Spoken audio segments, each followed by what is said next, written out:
un document un petit peu technique, on va pas tout analyser sur ce document, juste il permet de rappeler qu'effectivement, suivant la catégorie d'établissement, moins de 11, 11,49 et 50 et plus, taux de cotisation sur la masse salariale, donc 0,55, 1%. Alors, qu'est-ce qui est remarquable, en fait, entre ce qui se passait avant et ce qui se passe aujourd'hui? Et ce sont des taux pour 2019, hein, ils sont susceptibles encore d'évoluer, mais par la suite. Eh bien, on peut le voir, par exemple, sur le plan, aujourd'hui, si vous voulez. Enfin, avant, sur le plan, on avait 0,40% là, qui allait, enfin, pour les moins de 11, hein, on prend cet exemple, qui allait au plan. Aujourd'hui, même si les moins de 11 ont encore alors ce qu'on appelle aujourd'hui un plan de développement des compétences, eh bien, c'est moins de 0,1%, quoi. Hein, c'est divisé par 4. Vous voyez, donc les fonds indéniablement ont fondu, hein, ont baissé. Idem pour les 11,49, hein, où on était à 0,20 et on passe à 0,07. Et puis pour les plus de 50, il n'y a plus de plan de développement de compétences. C'est-à-dire qu'il y a une partie de la collecte des 1% qui va être mutualisée sur les plus petits. Hein, ça correspond au 0,0725 là, mais elle n'est pas au bénéfice des plus de 50. Hein, ça, c'est important. Qu'est-ce qui est remarquable aussi? Bien, on voit que la professionnalisation, globalement, ça se maintient. Elle est même, voilà, et ça va bien dans le sens de ce que j'ai dit tout à l'heure, de ce qu'on a dit. Hein. Aujourd'hui, on est là pour qualifier, pour professionnaliser. Donc, effectivement, les fonds sont fléchés vers ces dispositifs. Le CPF, on va en dire un mot dans un instant. On voit quand même aujourd'hui que les moins de 50 cotisent au CPF, ce qui n'était pas le cas avant. Avant, c'est la mutualisation qui faisait que les salariés des moins de 11, les moins de 11 donc, cotisent au CPF, alors qu'auparavant, c'est la mutualisation qui faisait que les salariés effectivement bénéficiaient, hein, du dispositif.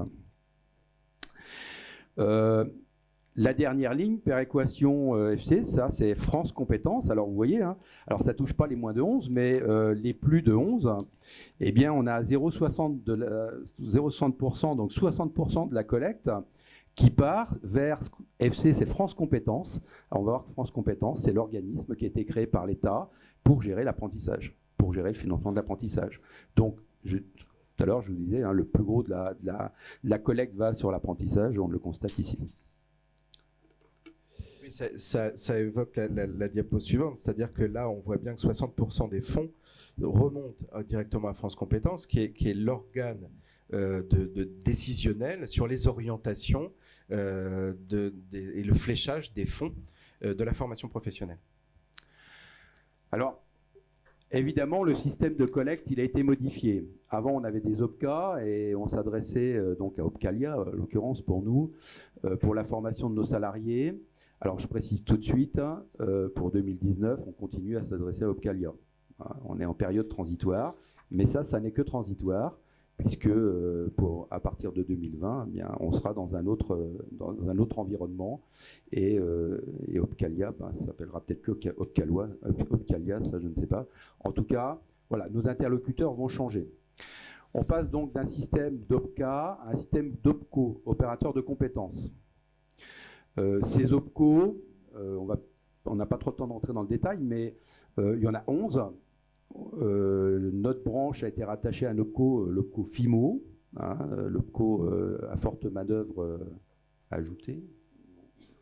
Non, forte intensité de manœuvre, voilà. Qui change de nom aujourd'hui. Donc, voilà, donc dès demain, on pas nécessaire de... On a la primeur du nouveau nom, non? Non, bon. Voilà, donc nous sommes rattachés à un OPCO, et le temps que effectivement ces opérateurs de compétences s'organisent et se mettent au service de nos établissements pour nos salariés et pour les jeunes, eh bien effectivement, Opcalia continue à assurer le service du financement de la formation de nos salariés. Demain, il n'y aura plus qu'un collecteur unique auprès des entreprises, ce sera l'URSSAF. Voilà. L'URSSAF va collecter, et l'URSSAF en fait va réaffecter les fonds à l'organisme dont je parlais tout à l'heure, France Compétences. France Compétences est créé Voilà. C'est un répartiteur entre les opérateurs. Voilà. Et puis il a aussi un rôle de dynamisation et de valorisation de la formation. Hein. Il ne va pas faire que transférer des fonds vers bien des organismes qui portent des dispositifs de formation. Et vous les avez en bas de la diapo, hein, la Caisse des dépôts pour le CPF, l'État pour les demandeurs d'emploi, les régions qui vont continuer à quand même s'ils ont perdu la compétence de l'apprentissage, ils vont quand même continuer à percevoir des fonds, hein, il faut le savoir, et ça n'est pas neutre. Ces fonds permettront d'accompagner les centres de formation, les organismes de formation. Donc il serait faux de dire qu'aujourd'hui, on n'a plus à s'adresser à nos régions pour nous aider dans le cadre du financement de nos organismes de formation. Bon, là, on n'est pas tout à fait dans l'entrée de la formation de nos salariés, mais pour ceux qui ont des organismes de formation type CFA, CFP, eh bien, il faut y penser. Et puis, il y a d'autres dispositifs. Et donc, les OPCO, voilà, les 11 OPCO, qui vont percevoir pour leur branche des fonds qui seront redistribués auprès des organismes de formation. Organismes de formation qui vont dispenser les formations auprès de nos salariés. Voilà. Donc un système a priori plus simple. On peut espérer qu'il se perdra moins de milliers d'euros au passage des uns des autres. Ouais. Un mot sur le compte personnel de formation. Aujourd'hui, il est individuel, il est propre aux salariés, c'est lui qui le gère. Hein, on est passé du DIF au CPF. Mais à partir de maintenant, en fait, il n'est plus en points, il est en euros. Hein, donc, chaque salarié se verra attribuer 500 euros par an, par année pleine, hein, avec un plafond de 5 000 euros. Il sera à mobiliser, hein, puisque évidemment, comme on n'a plus de plan, il sera indispensable, quand vous ferez partir vos salariés en formation, de mobiliser, puisque vos salariés partiront sur des formations qualifiantes, inscrites au RNCP, des formations de branche. Il sera indispensable de faire mobiliser les CPF. Voilà. Autrement, ce sont vos fonds OGEC qui vont payer les formations. Néanmoins, ce CPF sera moins intéressant parce que les limites de taux horaire de formation ont été rabaissées. Je crois que c'est 40 euros aujourd'hui. Cette année, enfin jusqu'à maintenant, mobilisation du CPF, la formation était quasiment payée par Opcalia, enfin pour ceux qui ont émargé à ce type de... Et je crois que c'était beaucoup utilisé dans la branche. Demain, c'est 15 euros de l'heure. Voilà. Vous voyez un peu la restriction. Bon, néanmoins, ça fera partie du cofinancement des formations. Donc, il ne faut pas hésiter à dire aux salariés, voilà, plus de qualifications, ok, mais on souhaite que vous mobilisiez votre CPF. Voilà. Petit mot sur le DIF. Le DIF, on l'avait peut-être un petit peu oublié. On nous avait dit, on a cru que les droits DIF seraient perdus au 31 décembre 2020 s'ils n'étaient pas utilisés. Alors, c'est plus tout à fait ça depuis août 2019. En fait, dans la mesure où le salarié va déclarer ses droits DIF sur son compte personnel, en fait, ils seront pérennisés dans le compte personnel du salarié. Ça aussi, c'est un petit changement récent. Donc, il faut absolument, vous voyez bien qu'il va falloir chercher l'argent partout. Alors l'argent, il y en a un peu, hein, le DIF en fait partie. Eh bien, incitez vos salariés effectivement à déclarer leurs droits DIF sur leur compte personnel. Si vous ne les accompagnez pas, ils ne le feront pas. Le salarié ne sait pas ça. On ne sait pas. Juste une précision sur cette diapo, et je m'en excuse, elle est assez mal rédigée. La limitation aux 15 euros de l'heure, qui pour certaines actions peut être portée à 30 euros dans la branche, ne s'applique qu'en 2019. En 2020, tout sera monétarisé et donc on aura une cagnotte en euros pour acheter de l'action de formation. Et donc l'offre de formation va changer et évoluer. Ce sera plus dans une logique forfaitaire qu'une logique horaire telle qu'il est encore aujourd'hui dans cette période transitoire. Donc pardon d'avoir mal rédigé le document et qui sera corrigé puisque ça fera l'objet d'une conversion pour le PowerPoint de rentrée que vous attendez tous avec impatience. En tout cas, je rebondis sur ton propos. Première chose à faire, c'est vraiment accompagner le salarié pour inscrire ses droits à DIF. Normalement, tout le monde l'a fait au 31 décembre. Alors je ne sais jamais si c'est 2014 ou 2015. Tout le monde l'a fait. On avait communiqué largement sur le sujet. On avait intégré des notes dans EasyRH, notes qui sont révisées en prenant en compte cette ordonnance dite coquille. Donc, du coup, il n'y a pas que moi qui fais des coquilles, le législateur en fait aussi. Je ne sais pas si c'est rassurant. Pour avancer, donc... Il y a une question de Monsieur Champier. J'ai l'impression d'être truquier aux grosses têtes. Ça rend le côté sympa. Si le salarié, dans le cadre de sa formation, refuse qu'on lui prenne son CPF, il est en droit ou... Alors, c'est pas nous qui allons lui prendre, c'est lui qui va le mobiliser. C'est une petite nuance, là, déjà. Donc, ouais. Une nuance de présentation. S'il refuse... on ne peut pas l'y obliger. Voilà, après, c'est une négociation entre bien tu veux acquérir de la compétence, voilà, on te demande de mobiliser ton CPF. C'est plutôt dans le cadre où c'est nous qui lui suggérons une formation, ça va être plutôt délicat de... Ok, mais bon, je note voilà. que c'est... Il faut négocier avec les salariés. Ok, merci. Surtout si les formations sont coûteuses, ils le comprennent hein, souvent. Enfin bon, par expérience, les salariés le comprennent. Ça. Parce que de toute façon, ils n'en feront rien. Enfin bon. Alors, en synthèse, pour les entreprises de moins de 50, donc financement possible au plan, mais on a dit tout à l'heure, hein, les 3 000 € demain, on n'est pas du tout sûr que ça pourrait être encore ces montants-là pour les moins de 11. Voilà, donc simplement parce que la mutualisation dans la branche et en interbranche au sein de l'OPCO, hein, demain, ne sera peut-être plus ce qu'elle était au sein de notre OPCA. Et puis, pour les plus de 50, eh bien là, effectivement, il n'y a plus de plan de formation. Hein, on le sait maintenant depuis presque un an. Il est nécessaire d'être inventif. Il est nécessaire que la branche, effectivement, propose peut-être, et c'est ce qu'elle fait actuellement, c'est ce qu'elle a commencé à faire, des possibilités de formation de réseau ou des formations négociées hein, sur des tarifs privilégiés. Ou alors, effectivement, utiliser des outils qu'on utilise très très peu dans notre branche, c'est l'alternance.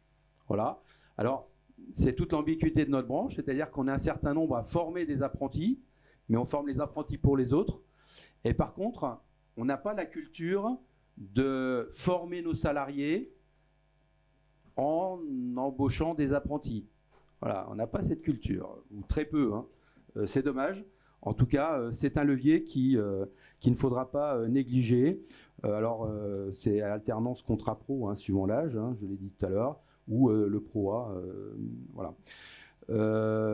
Miser sur le CPF, voilà, qui est bien une source de financement. Bon. Alors, comme je disais, il faudra être inventif. Et puis, on voit apparaître une nouvelle philosophie dans la formation. Alors, on a dit, hein, aujourd'hui, qui dit formation qualifiante, certifiante, RNCP ou formation de branche. Demain, nos salariés, en fait, on aura une nécessité d'être beaucoup plus fin dans leurs besoins de formation. Puisque comme ça coûte cher, il va falloir effectivement affiner. Et demain, si vous voulez, à partir d'aujourd'hui, nos salariés, en fait, eh bien, il va falloir qu'on passe d'une logique, tu vas passer un diplôme complet, entier, à une logique de bloc de compétences. D'ailleurs, tous les référentiels de nos jeunes, hein, formation initiale, sont maintenant bâtis sur la notion de compétences à acquérir. Voilà. Et donc, il sera nécessaire, effectivement, de gérer les compétences de nos salariés. Alors, la FNOGEC propose des outils hein, qui aideront, ce ne sont que des outils, mais j'ai envie de dire que l'ingénierie, le fond hein, tient à chaque salarié et au poste sur lequel il est employé et sur lequel il pourrait être employé ultérieurement. Voilà. Et donc, la formation bien, se décline aujourd'hui en blocs de compétences validés. Voilà, et le CPF est mobilisable sur ces blocs de compétences. On n'est pas obligé de suivre une formation qualifiante de A à Z pour effectivement monter en compétences. Hein. Ça, c'est une nouvelle logique, hein, quelque chose dont on n'avait pas trop l'habitude. Et puis, bien Opcalia, et avec le collège employeur, avec la branche, hein, à travailler, à trouver des solutions. Et depuis quelques années, a mis en place ce qu'on appelle des actions collectives. Et puis, on voit apparaître les actions en réseau. Donc, actions collectives qui apparaissent au catalogue de formation d'Opcalia. Est-ce que ça perdurera après? Certainement.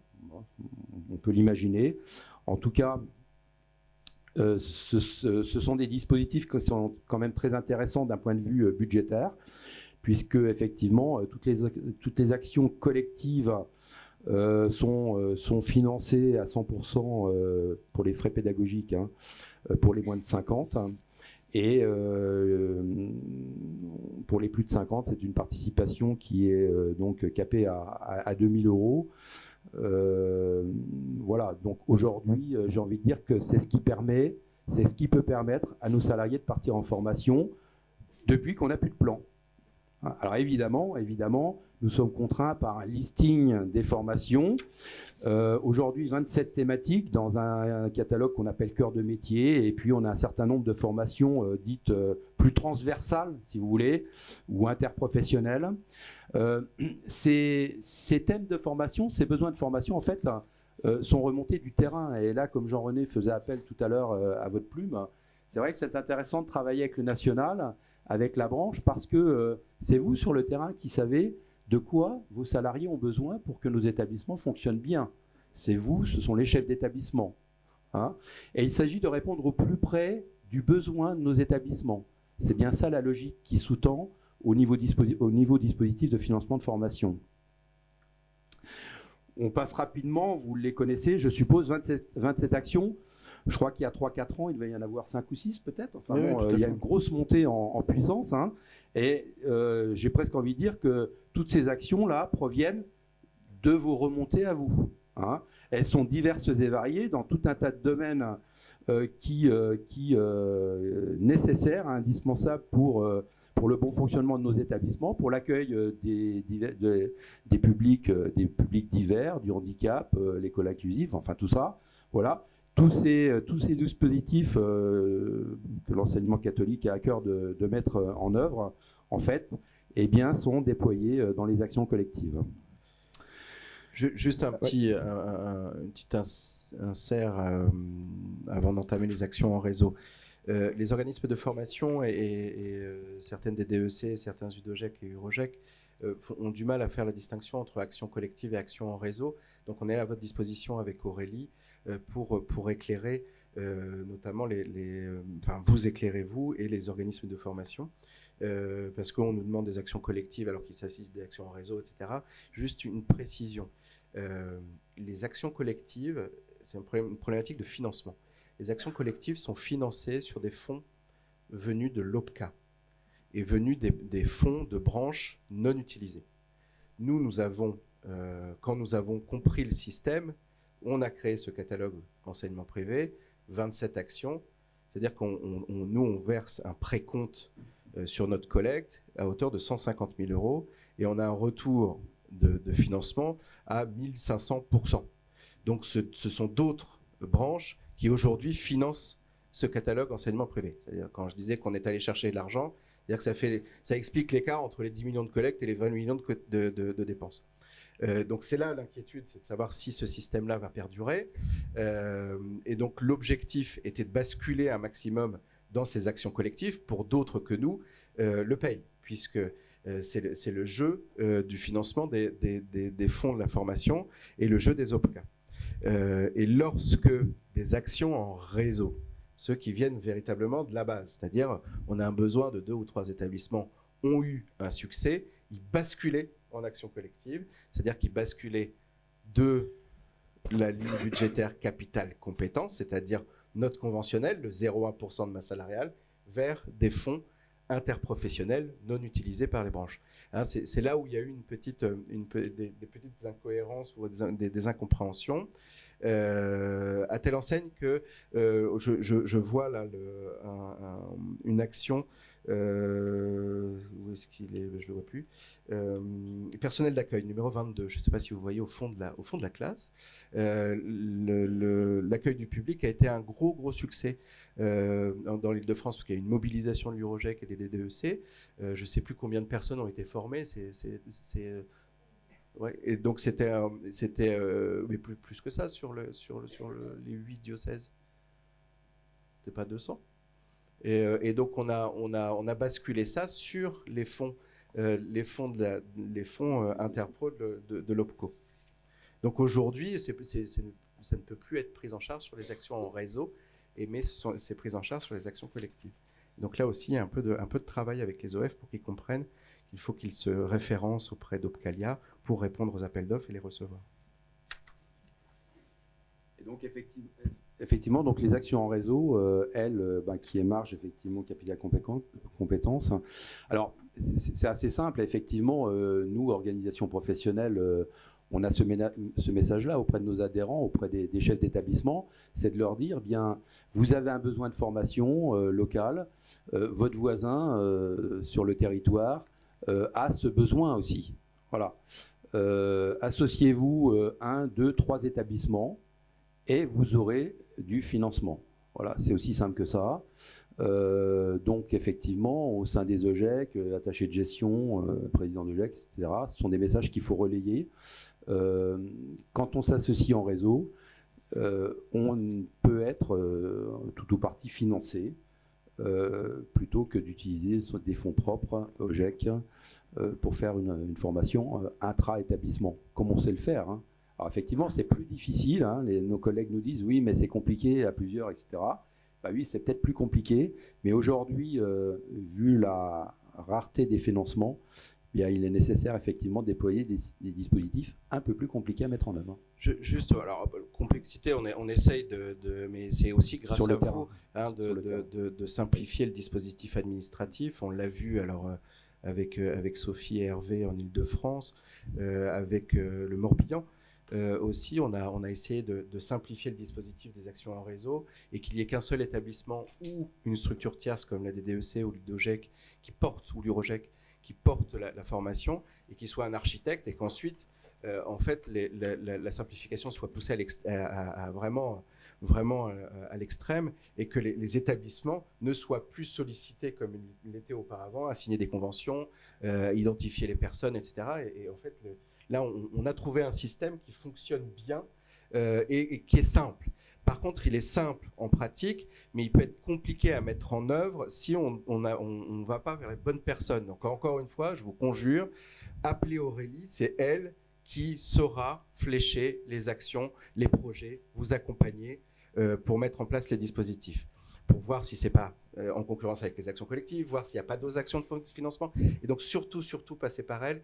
Il y a des conseillers régionaux Opcalia, ils sont compétents, mais ils ne sont pas assis sur la prise de décision et ils n'ont pas forcément l'agilité qu'on peut avoir sur l'orientation vers tel ou tel type de fonds. Donc surtout, revenez vers nous. Surtout que demain, ces formations, et on va le voir cet après-midi avec Alexandre, ces formations pourront intégrer le module gestion des compétences dans EasyRH, où là, il y aura une capacité à mobiliser ces actions de formation de manière encore plus simple qu'auparavant. Voilà, donc il y a des actions de formation qui sont... Donc là, il y a quelques exemples. Donc tout cela va vous être adressé. Donc on va passer. On passe. Là, ça aussi. Ouais, vas-y. Je te coupe la porte.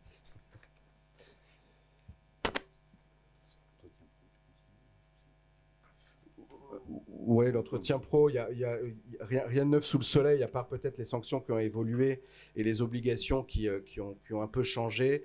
Entretien professionnel, caractère biennal. Rendez-vous pour les salariés qui ont plus de 6 ans d'ancienneté au mois de mars 2020. Et c'est le premier bilan sexennal. Et ce bilan sexennal est important pour identifier les obligations que vous avez réalisées, exécutées au cours de cette période. La loi de l'année passée a modifié la sanction pour les entreprises de plus de 50. Désormais, il n'y a plus, vous savez, les 3 critères que vous connaissiez, et il fallait répondre à 2 de ces 3 critères. Désormais, la sanction de 3 000 € est appelée si les entretiens professionnels ne sont pas réalisés ou n'ont pas été réalisés au cours des 6 dernières années, ou si le salarié n'a bénéficié d'aucune formation au cours de ces 6 ans. Et donc la sanction a un peu évolué. Mais comme elle est en lien avec nos propres obligations en termes de classification de rémunération minimale, logiquement, il n'y aura pas de sanctions au titre d'un CPF correctif. Veillons à ce que les entretiens pro, effectivement, soient bien déroulés tous les 2 ans. Alors, 2020, c'est pour les salariés qui étaient en poste en 2014. Tout à fait. Voilà, ouais. Oui, Ceux qui sont arrivés plus après. Alors par contre, il y a un problème d'articulation du coup avec les dispositions de la convention collective et l'article 3.6. On pouvait s'interroger sur justement l'articulation entre la loi et les dispositifs, mais de manière un peu positive, on a dit qu'on avait anticipé les modifications législatives. Avec Alexandre, on dit qu'on n'anticipe pas, mais on crée la loi. Donc il y a une bonne articulation, c'est qu'on avait indiqué qu'il y avait 30 points de sanctions, excusez-moi le terme, j'aime pas trop, mais je vais vite, en cas de non-respect de l'obligation de formation. Donc on est un peu sur la même longueur d'onde, mais l'objectif, encore une fois, est d'envoyer les salariés en formation et l'augmentation et le développement des compétences. Voilà, je crois qu'on a fini. Et c'est 25 points. Minimum. Oui. Est-ce que vous avez des questions sur la formation? Je vois le temps passer. On a un moment important sur la santé. D'autres thématiques? Oui, madame. N'hésitez pas à ouvrir votre micro. Les financements pour les actions en réseau seront à chercher où? Auprès de qui? Vous appelez Aurélie Delgove et elle va vous expliquer tout cela. D'accord. Vous avez une question, vous appelez Aurélie Delgove, que je ne vois pas, elle doit être à côté. En fait, c'est financé sur des fonds particuliers de la branche. C'est-à-dire que sur le 1% que vous avez vu tout à l'heure, ça c'est une contribution légale, et j'ai dit que il y avait une nature parafiscale. Nous avons créé en 2014, parce que imaginons cette évolution, on a créé un fonds particulier qui s'appelle Capital Compétences, qui est financé à hauteur de 0,1% de la masse salariale, et qui nous permet de financer ce genre d'action. Voilà. De façon pratique, c'est presque sur le terrain que c'est le plus difficile à faire démarrer, parce qu'il faut que 2-3 établissements s'agrègent sur le même besoin, au même moment, voilà, avec les mêmes objectifs. Une fois que ça s'est fait, effectivement, après ça déroule, hein, l'aide au financement, mais voilà, c'est sur le terrain qu'il faut que ça... Mais bon, vous avez vraiment des exemples là qui donnent envie, quoi. Enfin, pour les personnes, alors c'est dommage, on n'a pas assez de temps, mais on aurait pu faire témoigner, je vois Rosane, Sylvie, Sophie, Hervé, alors là on croirait Patrick Bruel du coup, ou Claude Sauté. Enfin, et vraiment là on a une action, encore une fois, territoriale ou en bassin. Je pense au bassin de Ploë-Hermel, par exemple, où là, ça vient vraiment des chefs d'établissement qu'on a accompagnés. Donc, c'est vraiment l'émergence de besoins. Il faut qu'on se parle. C'est-à-dire que tu as le même problème. Tiens, je veux former les ASM, j'ai un problème d'accueil, j'ai un problème de, je sais pas, même de langue. Donc, parlez-vous et appelez-nous. Exactement. Un peu de douceur. Donc, on passe la parole à Hervé de la Goutte. Budget sur fonds propres. Il y a quelques années, on était passé de 1,6 à 1 pour les plus gros établissements et on avait conseillé de conserver le même effort, entre guillemets, avec le 0,5 en budget fonds propres.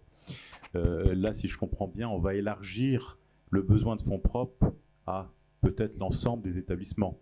Sans donner de chiffres précis sur un pourcentage à mettre de côté, est-ce qu'on ne peut pas donner quelques indications pour construire ce budget fonds propres? Enfin, c'est peut-être une piste de réflexion pour l'avenir dans quelques mois, lorsqu'on parlera élaboration du budget l'année prochaine. Ouais. Enfin, moi, je suis assez attaché à l'autonomie de gestion des établissements, et effectivement, chaque établissement a ses besoins. Je crois que quand on recense ses besoins, effectivement, on va en déduire assez rapidement le besoin de financement. Et à partir de là, découlera effectivement le fait de savoir si ça correspondait au 0,5 ou si ça fait 0,7 ou si ça fait 0,2. Nous, ce qu'on dit quand même à nos collègues chefs d'établissement, c'est qu'il est indispensable pour que nos établissements fonctionnent bien et continuent à bien fonctionner, de former nos personnels, comme on doit former nos enseignants. Mais si on n'a pas une politique de formation agressive, eh bien effectivement, on perdra en qualité et on perdra dans la mission. Juste en méthode et sur une analyse de chiffres. Si on balance un chiffre à 0,5, à 1, etc., ça n'a pas trop de sens, notamment dans le premier et le second degré, avec des masses critiques très faibles. 0,5% de base salariale dans la grande majorité des établissements de moins de 11, ça fait 400 € par an. Voilà. Donc, tu vois, donc, oui. Le truc, moi, j'inverserais la méthode, sortir des logiques financières. Ça, c'est l'objectif aussi de notre accompagnement. C'est-à-dire, en gros, l'argent, on va essayer de le trouver pour répondre à des besoins. Par contre, on a besoin d'analyser vos propres besoins. Donc, c'est vraiment ce qu'on vous demande. C'est, à la rigueur, l'argent est un moyen. La formation de professionnels est devenue folle ces 20 ou 30 dernières années. On n'a parlé que de support juridique et d'argent. Et on n'a jamais parlé de projet. Donc moi, je vous invite à rentrer dans une autre démarche, c'est celle que Eric présentait, c'est de dire quels sont mes projets. Et après, charge à nous d'aller chercher l'argent. C'est exactement ça. Et donc l'argent, il peut venir d'autres choses, il peut venir d'autres fonds, il peut venir de fonds sociaux, par exemple, on aura peut-être l'occasion d'en parler, d'autres fonds mutualisés. Et donc là, il faut appréhender le besoin pour qu'on puisse, nous, mettre le bon tuyau là où il faut, à condition qu'il y ait une vision de mutualisation et donc d'approche collective et d'intérêt collectif. D'action en réseau, par exemple. C'est tout le sens. Oui. Alors là, c'est tout le sens du travail qu'on s'apprête à faire. Il y a une première réunion le 25 octobre sur la création d'un outil d'autodiagnostic. On est bien là-dedans, c'est-à-dire autodiagnostic dans l'établissement avec une consolidation régionale pour qu'ensuite on puisse, le cas échéant, accompagner des projets qui, une fois consolidés, des projets d'établissement qui, une fois consolidés, peuvent être, dans le cadre de la dynamique territoriale, être financés par des fonds divers et variés. Quand je disais que le modèle économique de l'OPCO change par rapport à ce qu'on a connu de l'OPCA, on sort de la logique collecte, budget, perso, dans une logique de projet. Et donc c'est dans cette dynamique-là qu'il faut vraiment se lancer. Et nous, on a cette chance-là. Alors en blaguant tout à l'heure, on disait sur l'hétérogénéité du public, on peut réconcilier le chiffre et le droit. Regardez, avec Caroline, on s'embrasse chaque matin. Et donc, se dire, en fait, on a une force collective, une organisation territoriale qui est telle que là, on peut porter des projets. Et donc, surtout, moi, j'insiste sur ce sujet-là. Donc, surtout, dès que vous avez un projet, parlons-en. Et ensuite, en fonction des besoins, on trouvera du financement. Et comme le président est là, je ne l'ai pas vu... nier la démarche, donc on peut continuer. Oui, je parlais d'un peu de douceur, donc nous allons passer la parole à Dorothée et la santé qui elle, n'a pas de prix, mais elle a un coût. Donc en 2020, l'évolution majeure que va connaître le régime EEP Santé et sa Pour ceux qui ne la connaissent pas, pardonnez-moi, c'est Dorothée Bernard, notre coordinatrice protection sociale complémentaire. Donc, en 2020, l'évolution majeure que va connaître le régime EEP Santé est sa mise en conformité avec le nouveau cahier des charges des contrats responsables. Pour rappel, le fait qu'un régime de complémentaire santé soit responsable permet aux établissements de bénéficier d'exonérations sociales et fiscales. Le caractère responsable impose à un régime de complémentaire santé d'avoir des planchers et des plafonds de remboursement. Pour rappel, l'accord EEP Santé est un contrat responsable. Il y a donc des planchers, des plafonds de remboursement. Au 1er janvier 2020, certains plafonds vont être modifiés du fait de sa mise en conformité avec le nouveau cahier des charges et contrat responsable. Nous le verrons par la suite. Dans le cadre de l'évolution de la législation sur les contrats responsables, la loi instaure le panier 100% santé. Donc qu'est-ce que le panier 100% santé ? Mais qu'est-ce que le panier 100% santé ? Dans son rapport de presse, le ministère des Solidarités et de la Santé précise qu'en raison du coût financier, 67% des malentendants ne sont pas équipés en aide auditive, 10% des Français renoncent à des équipements en optique et 17% à des équipements en soins, à des soins dentaires. Donc face à ce renoncement aux soins, la loi a mis en place un panier sur ces 3 postes, donc l'optique, le dentaire et les aides auditives, dont les prestations seront intégralement remboursées de façon combinée par la Sécurité sociale et le régime EEP Santé. Qu'autrement dit, l'affilié EEP Santé qui bénéficie d'une prestation du 100% santé n'aura rien à payer, il sera intégralement remboursé. Au 1er janvier 2020, le tableau de garantie EEP Santé distinguera donc 2 types de prestations. Les prestations du 100% santé, qui seront intégralement remboursées, et les prestations hors 100% santé, qui, elles, seront remboursées dans la limite de la garantie EEP Santé, comme c'est le cas aujourd'hui. Sur le schéma, vous constatez qu'au niveau des postes optiques et dentaires, le panier 100% santé entre en vigueur au 1er janvier 2020, alors que le panier 100% santé pour les aides auditives rentre en vigueur au 1er janvier 2021. Donc, afin d'éviter de refaire un avenant au 1er janvier 2021, le panier 100% santé aide auditive sera intégré dans le tableau de garantie dès 2020, mais attention, la prise en charge ne sera effective qu'au 1er janvier 2021. Donc l'affilié EEP Santé ne pourra bénéficier d'un appareil auditif 100% remboursé qu'à compter du 1er janvier 2021. Donc, détaillons poste par poste les paniers 100% santé. Pour l'optique, l'opticien proposera à l'affilié EEP Santé un panel de 30 équipements, donc verre plus monture. L'équipement EEP Santé doivent répondre à une charte qualité. C'est-à-dire les verres seront amincis, anti-reflet, anti-rayures. En cas de devis, l'opticien devra obligatoirement indiquer un équipement du 100% santé. Concernant le dentaire, 46% du volume des actes prothétiques, donc c'est-à-dire les couronnes et les bridges, seront intégrés dans le 100% santé, donc seront intégralement remboursés. Ici aussi, le dentiste, en cas de devis, devra indiquer obligatoirement un acte prothétique du 100% santé. Il faut noter que les implants ne sont pas concernés par la loi du 100% santé, donc les implants, il n'y aura pas d'implants remboursés à 100%. Pour les implants, la garantie EEP Santé actuelle continue de s'appliquer. Et enfin, pour les aides auditives, le raisonnement est le même. Vous aurez des aides auditives, des appareils auditifs qui seront remboursés intégralement, qui appartiendront au 100% santé, et celles qui seront hors du 100% santé, elles seront remboursées dans la limite de notre garantie. Donc je vous rappelle, pour les aides auditives, la prise en charge n'est qu'à compter du 1er janvier 2021. Précédemment, je vais vous changer la Oui, slide. des questions sur le 100% santé, c'est clair? On passe au contrat responsable. Donc précédemment, je vous ai indiqué que certains plafonds de remboursement du régime EEP Santé allaient être modifiés pour se mettre en conformité avec le nouveau cahier des charges des contrats responsables. Pour le contrat EEP Santé, il s'agit uniquement de la garantie monture optique.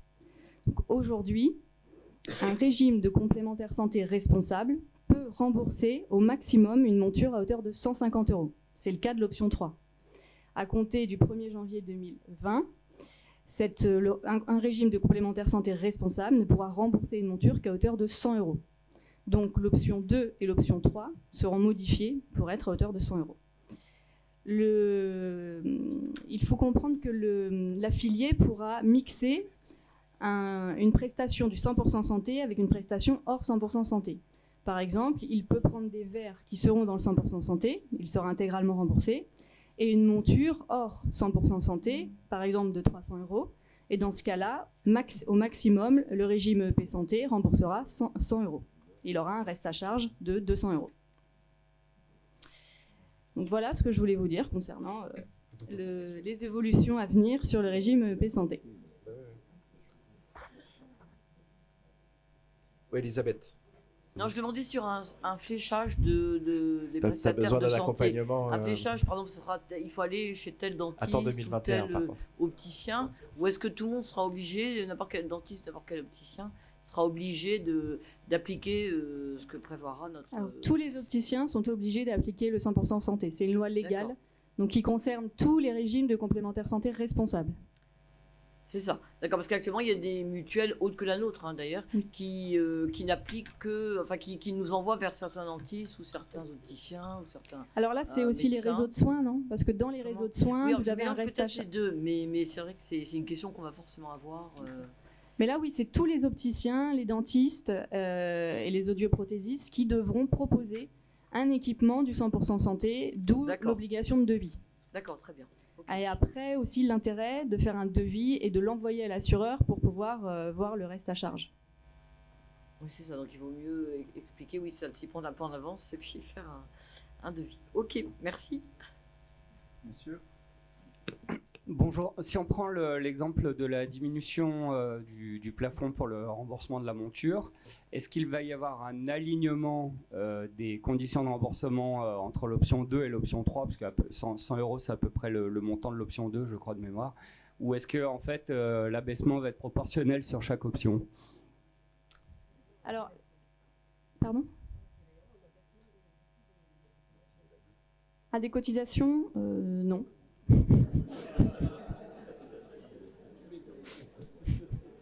Là, on ne sait pas. Ah on n'a bon, pas les on sait chiffres pas, encore. On n'a pas les chiffres de 2018. Après, l'optique pèse combien? 17 ou 18% Oui, 18% des consommations. Des consommations, donc 18% des consommations. Voilà, donc on pilote au juste prix. C'est un régime qui se porte bien, donc il n'y a pas de raison qu'il y ait une augmentation importante des tarifs. Ça, c'est le premier sujet. Deuxième sujet, après, il y a une dérive naturelle des frais. Est-ce qu'une baisse de 30% sur la moitié des frais qui représentent 17 induit mécaniquement une baisse de cotisation pour compenser, et ça c'est un vrai sujet, donc on y travaille, mais comme ça de manière intuitive, à mon avis, non. Par contre, sur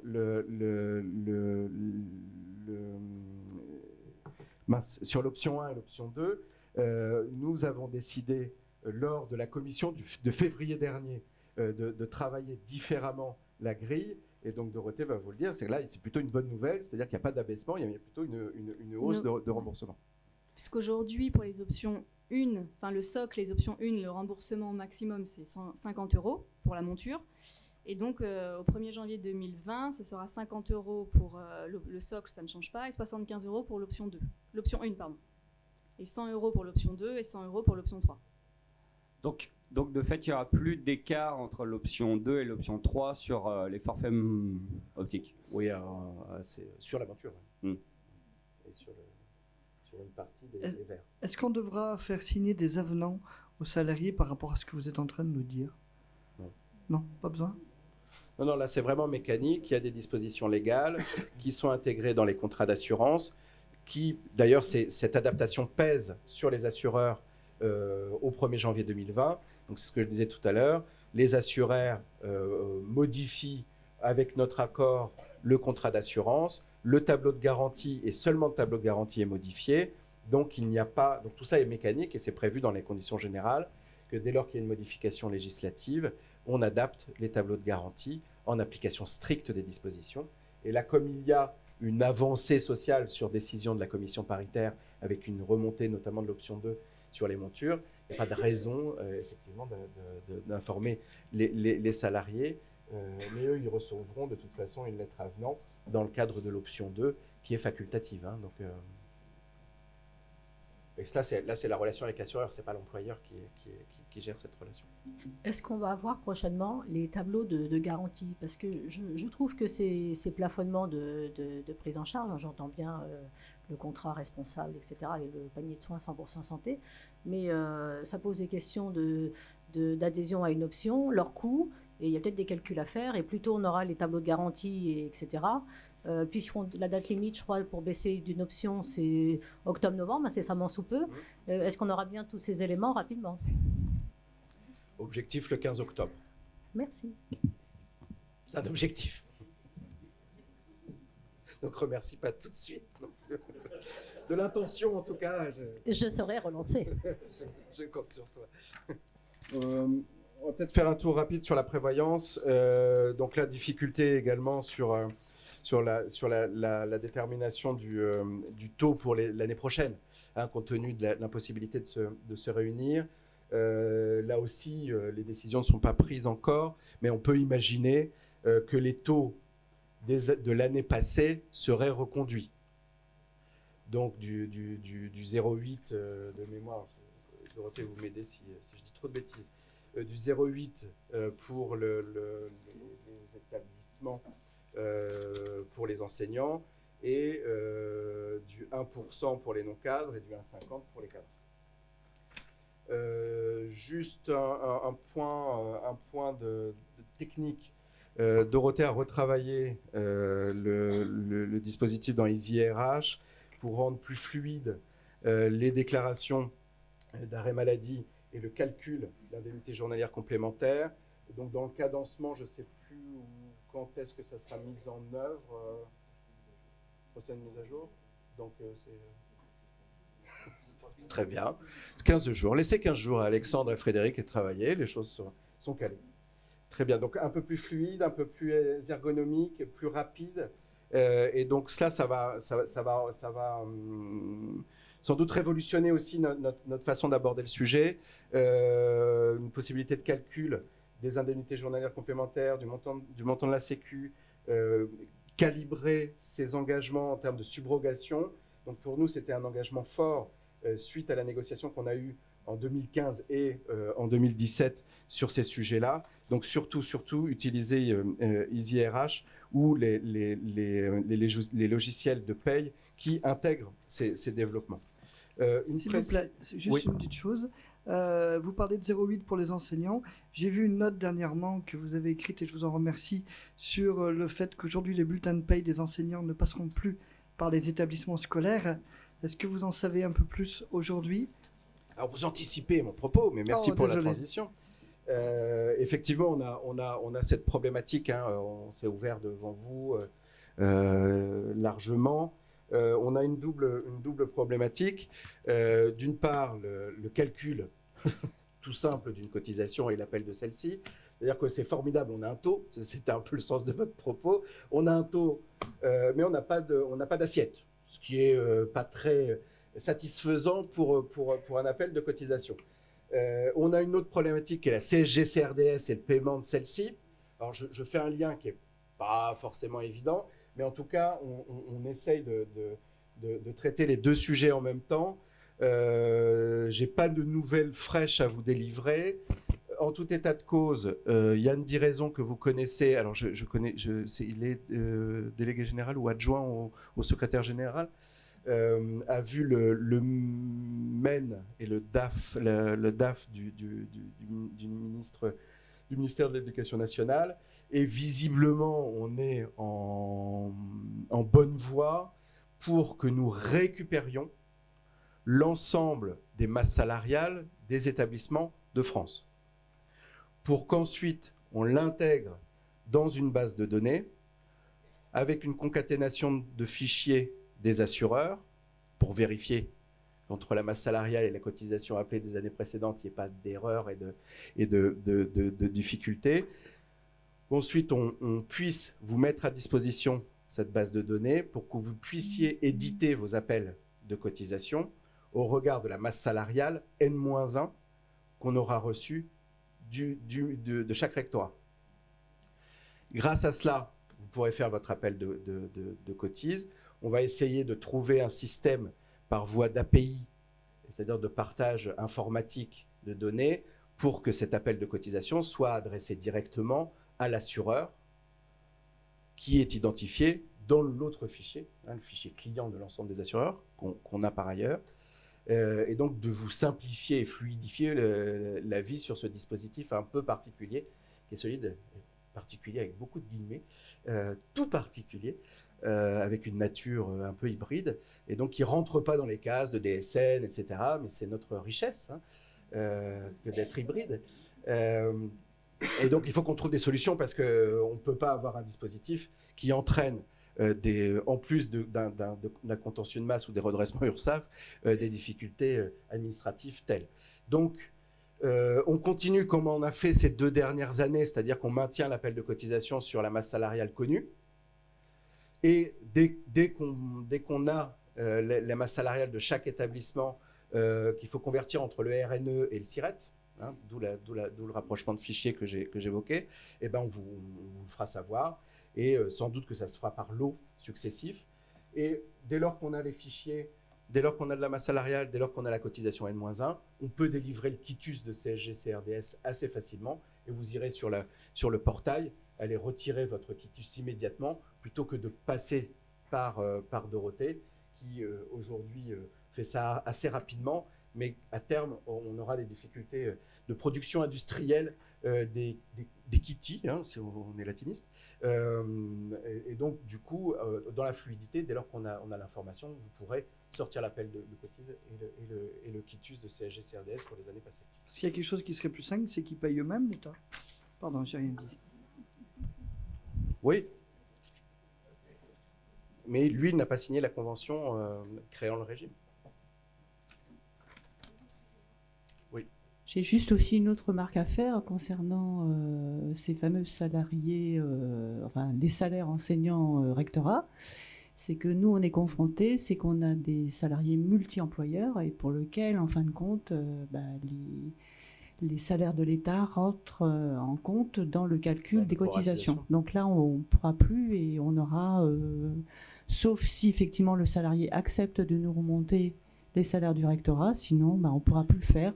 Il y a que, oui, il y a que, voilà. Il y a et que donc, ça, ce qui entraînera une hausse des cotisations de la part des uns et des autres. Comme tous les salariés du privé, où de toute façon, on n'a pas l'information en cas de cumul d'activité. Sauf que nous, on a quasiment plus de 50 salariés multi-employeurs pour lesquels, quand même, c'est des incidences non négligeables. Oui, sur la proratisation. Bah, oui, voilà. Et là, malheureusement, on n'a pas de... Nous, on a demandé, mais visiblement, même le principe même d'une dérive ou d'un tuyau qui intégrerait le gros dispositif de dématérialisation apparaît comme totalement impossible en fonction des éléments et des informations que nous avons. Hein, donc, est-ce que c'est de la bonne volonté, de la mauvaise volonté ou des difficultés techniques ou politiques, ça, en tout cas, on nous a dit directement ou indirectement qu'il était impossible de le faire. Donc la seule solution, c'est celle que vous indiquez, malheureusement. Et après, il y a du RGPD, etc. Un petit rappel sur le CSE. Je ne sais pas, Alexandre, si vous voulez... Je vous réveille ou... Non, je ne pensais pas intervenir à ce moment-là, mais Eric en a parlé. La mise en place du CSE donc pour toute structure au 1er janvier 2020, au-dessus de 11 équivalents temps plein, bien sûr. Des outils sont à votre disposition. Il y a un webinaire qui avait été réalisé donc avec moi-même et un chef d'établissement, Jérôme Bloquel, du Synadic, qui avait co-animé un webinaire. Donc n'hésitez pas, c'est également sur la chaîne YouTube. Et voilà. Et ensuite, vous avez des outils qui sont à votre disposition pour mettre en place le CSE, notamment pour planifier les élections du CSE dans EasyRH. Donc voilà ce qu'on peut dire globalement sur le CSE on avait déjà présenté le sujet à la précédente journée sociale. Alors, je ne sais pas si d'autres établissements ont la difficulté, mais moi j'ai un OGEC qui fait la paye avec plusieurs outils, notamment Charlemagne et Aplomb. Et quand on remonte les données des salariés dans EasyDor, notamment pour le calcul des ETP, on a de grosses difficultés, notamment aussi avec les remontées de Gabriel. J'ai alerté plusieurs fois Thomas Leclerc sur le sujet, ça fait plus de 3 mois et on n'a pas de réponse.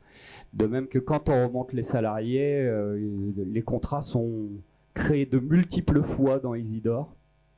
Donc je ne sais pas comment ce problème va être réglé, mais nous, ça nous pose un problème pour l'organisation de notre CSE. Bon, vous donnez votre nom et votre nom et vos coordonnées à Alexandre. On regardera effectivement le sujet de plus près. Après, sur les salariés, il faut effectivement s'assurer que les bases soient propres, quoi. Il y a du transfert de données. Effectivement, ça nécessite de bien vérifier les données pour les différents salariés dans l'application. Après, pour Gabriel, on va essayer de faciliter le transfert d'informations. Ce qui n'est pas évident, c'est qu'on se sert de la base Gabriel qu'on ne maîtrise pas. Donc on a des données également qui sont parfois un peu erronées. On récupère l'essentiel des informations, notamment sur le temps de travail. On a quelques difficultés pour les enseignants. Pour le moment, tout remonte, sauf le temps de travail, donc le calcul de l'ETP en fait. Donc ça c'est une problématique qu'on va traiter, mais ça nécessitait des développements de leur côté, donc c'était pas dans des délais un peu un peu court, c'était pas évident. Après, sur les bases salariées, on regardera. On a été alerté cette semaine sur un gros ensemble scolaire du Nord. Thomas, Alexandre et Frédéric se sont attelés et pour trouver une solution assez rapidement. Donc sans doute que ce travail qu'ils ont mené pourra être utile pour le traitement de vos sujets. Encore une fois, n'hésitez pas à nous solliciter aussi en direct, vous nous connaissez maintenant. Dès que vous avez un petit souci, on est là et on trouvera des solutions. On avait plein de choses à vous dire encore, peut-être moins liées à l'actualité, à part peut-être sur l'index égalité femmes-hommes concernant les établissements de plus de 50. Malheureusement, le temps tourne et je crois que le moment est venu. Peut-être si vous voulez faire une pause de 5-10 minutes. Et nous nous retrouvons vraiment à 11h pour évoquer les risques prud'homaux avec Zora Villala. Merci à chacun de vos questions et merci Dorothée et Eric de votre participation. Merci Alexandre.